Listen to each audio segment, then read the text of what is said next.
દહેજમાં પોલીસકર્મી 60,000ની લાંચ લેતા રંગે હાથ ઝડપાયો। પોલીસકર્મી અકસ્માત મોતના દસ્તાવેજો માટે લાંચ માંગતા એસીબીએ રંગે હાથ ઝડપી લીધો।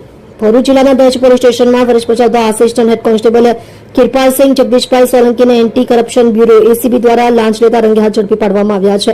આ ઘટનાને પગલે પોલીસ વિભાગમાં ખળભળાટ મચી ગયો છે।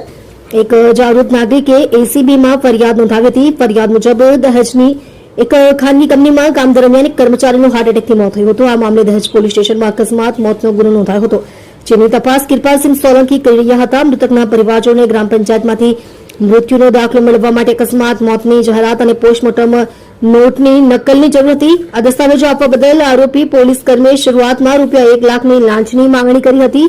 રકજકના અંતે ₹70,000 નક્કી થયા હતા। ફરિયાદી લાંચ આપવા માંગતો ન હોવાથી તેમણે એસીબીનો સંપર્ક કર્યો હતો। ફરિયાદના આધારે એસીબી ભરૂચના પોલીસ ઇન્સ્પેક્ટર એમ.જે. શિંદેના માર્ગદર્શન હેઠળ ટીમે ટ્રેપ ગોઠવી હતી। ટ્રેપ દરમિયાન આરોપીએ ફરીથી ₹70,000ની માંગણી કરી હતી, જોકે અંતે ₹60,000 સ્વીકારતા એસીબીની ટીમે તેને દહેજ પોલીસ સ્ટેશનના વડદલા બીટની ચેમ્બરમાંથી રંગે હાથ ઝડપી પાડ્યો હતો। એસીબી આરોપી પાસેથી ₹60,000ની લાંચની રકમ કબજે કરી વધુ કાયદેસરની કાર્યવાહી હાથ ધરી છે।